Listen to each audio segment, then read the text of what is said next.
We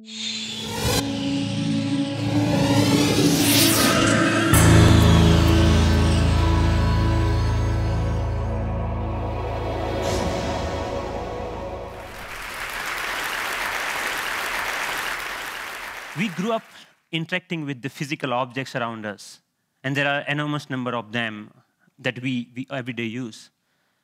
Unlike our most computing devices, these objects are much more fun to use with. When you talk about objects, one another thing automatically comes attached to that thing, and that is gestures, how we manipulate these objects, how we use this object in everyday life. We use gestures not only to interact with these objects, but we also use to interact with each other. Like gesture of namaste, maybe to respect someone, or maybe in India, I don't need to teach a kid that this means 4 runs in cricket. It comes as a part of our everyday learning. So I'm very interested from beginning that how can our knowledge about everyday objects and the gestures and how we use this object can be leveraged to our interaction with the digital world. Rather than using a keyboard and mouse, why can I not use my computer in the same way that I interact in the physical world? So I started this exploration around 8 years back, and it literally started with a mouse on my desk. Rather than using that for computer, I actually opened it.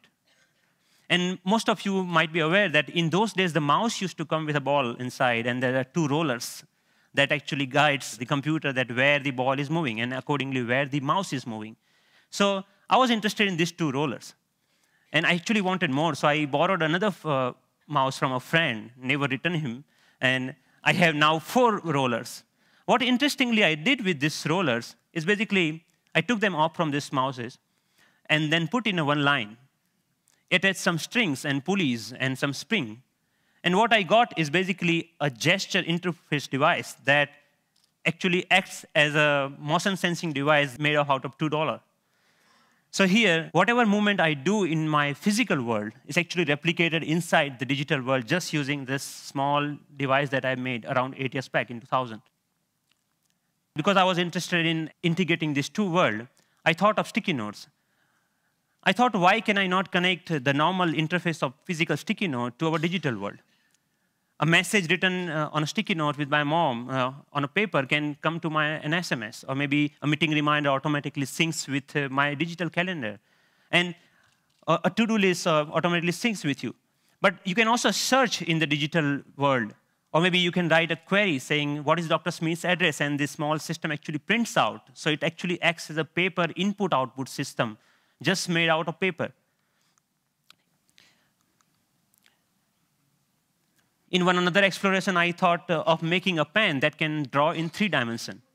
So I implemented this pen that can help designers and architects not only think in 3 dimensions, but they can actually draw so that it's more intuitive to use that way. Then I thought, why not making a Google map, but physical world? Rather than typing a keyword to find something, I put my objects on top of that. If I put a boarding pass, it will show me where is your flight gate. A coffee cup will show you where you can find more coffee, or where you can trace that cup. So this was some of the earlier explorations I did, because the goal was to connect these 2 worlds seamlessly. Among all these experiments, there was one thing very common.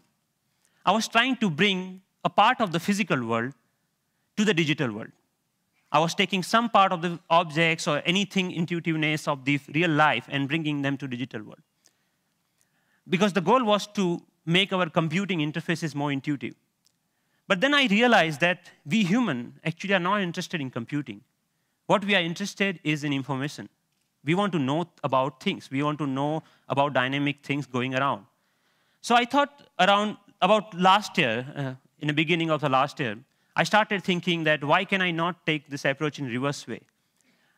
Maybe how about I take my digital world and paint the physical world with that digital information? Because pixels are actually right now confined in these rectangular devices that fits in our pocket.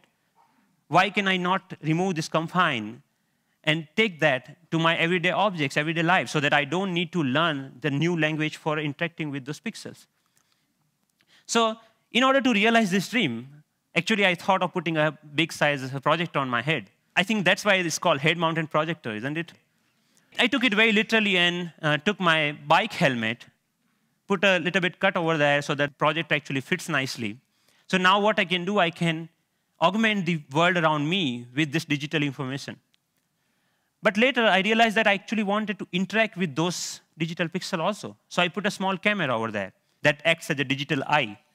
Later, we moved to a much better or consumer-oriented pendant version of that many of you are now knowing as SixthSense device. But the most interesting thing about this particular technology is that you can carry your digital world with you wherever you go with you. You can start using any surface, any wall around you as an interface. The camera is actually tracking all your gestures. Whatever you are doing with your hands, it's understanding that gesture. And actually, if you see, there are some color markers that in the beginning version we were using over there. You can start painting on any wall, that you stop by a wall and start painting on that wall. But we are not only tracking here one finger. We are giving you the freedom of using both of hands. So you actually can use both of your hands to zoom into or zoom out a map just by pinching operation over here.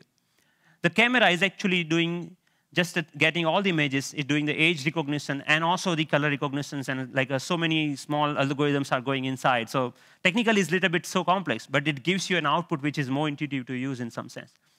But I'm more excited that you can actually take it outside. Rather than getting your camera out of your pocket, you can just do the gesture of taking a photo, and it takes photo for you. Right? Thank you. And later, I can find a wall, anywhere a wall, and start browsing these photos. Or maybe, OK, I want to modify this photo a little bit and send it as an email to a friend. So we are looking for an era where computing will actually merge with the physical world. And of course, if you don't have any surface, you can start using your palm for simple operation. I'm here, I'm dialing a phone number just using my hand. Yep. The camera is actually not only understanding your hand movements, but interestingly, is also able to understand what objects you are holding in your hand. What we are doing here is actually, for example, in this case, the book cover is matched with so many thousands of, or maybe millions of books online, and checking out which book it is. Once it has that information, it finds out more reviews about that, or maybe New York Times had a sound overview on that, so you can actually hear on a physical book as a review of a sound. Gave a famous talk at Harvard University. This was Obama's last visit last week to MIT. And in particular, I want to thank two outstanding MIT So professors. I was seeing the live of his talk outside in just a newspaper. Your newspaper will show you live of your weather information rather than having updated like you have to check your computer in order to do that, right?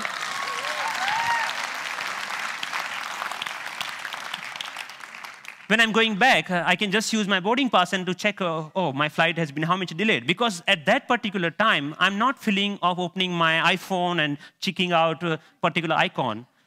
And I think this technology will not only change the way, yes, it will change the way we interact with people also, not only the physical world. The fun part is like I'm going to Boston Metro and playing Pong game inside the train on the ground, right? And I think the imagination is the only limit of what you can think of when this kind of technology merging with the real life. But many of you argue, actually, that all of our work is not only about physical objects. We actually do lots of accounting and paper editing and all this kind of thing. What about that? And many of you are actually excited about the next generation tablet computers to come out in the market. So rather than waiting for that, I actually made my own and just using a piece of paper. So what here I did is remove the camera. All the cameras, webcam, have a microphone inside that camera. I removed that microphone from that.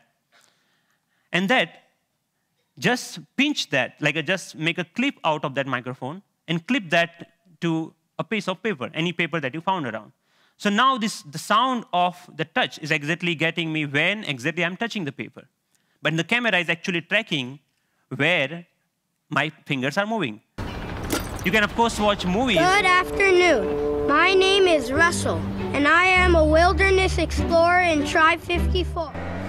And you can, of course, play games. Here, the camera is actually understanding how you're holding the paper and playing the car racing game.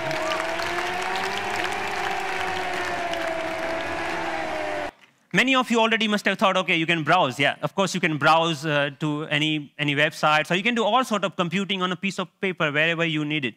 So, but more interestingly, I'm interested that how we can take that in a more dynamic way. When I come back to my desk, I can just pinch that information back to my desktop so that I can use my full-size computer. And why only computers? We can just play with papers. Like paper world is interesting to play with. So here I'm taking a part of a document and putting over here the second part of from second place, and I'm actually modifying the information that I have over there. Yeah, and then I'm saying, okay, this looks nice. Let me print it out, that thing. So I have a now printout of that thing, and now, so the workflow is more intuitive the way that we used to do before, maybe 20 years back, rather than now switching between these two worlds.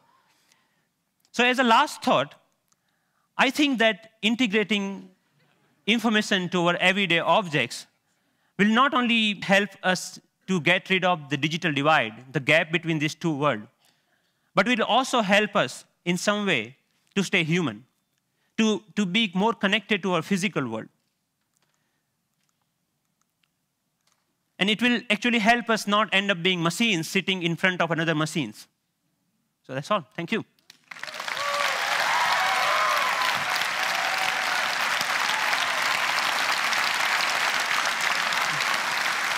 Thank you. Thank you. Thank you. Thank you. Thank you. So Pranav, first of all, I mean, you're a genius. This is incredible, really. Thanks a lot. What are you doing with this? Is there a company being planned, or is this research forever, or what? So there are lots of companies, actually sponsored companies of Media Lab, interested in taking this ahead in one or the way. The companies like mobile phone operators want to take this in a different way than the NGOs in India are thinking that why can we only have sixth sense? We should have a fifth sense for missing sense people who cannot speak. Maybe this technology can be used for them to speak out in a different way, but maybe speaker system. I mean, what are your own plans? Are you staying at MIT, or are you going to do something with this? I'm trying to make this more available to people so that anyone can develop their own sixth sense device, because the hardware is actually not that hard to manufacture or something, hard to make your own. And I will provide all the open source software for them, maybe starting next month. So that open source? Wow. Yes. Wow.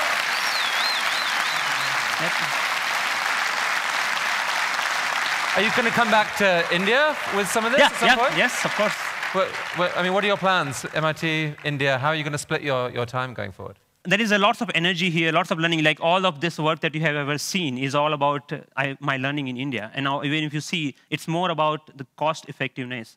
This system costs you $300 compared to the like $20,000 of Surface tables or anything like that. Or maybe even the $2 mouse, just a system, at that time was costing around like $5,000. So we actually, I showed that to, in one of the conference to President Abdul Kalam at that time. And then he said, okay, we should use this in Bhabha Atomic Research Center for some use of that. So I'm more excited about how I can bring the technology to masses rather than just staying that technology into lab or environment, something like that. Based on the people we've seen at TED, I would say you're truly one of the 2 or 3 best inventors in the world right now. And it's been an honor to have you here at TED. Thank you. Thank you so much. It was fantastic.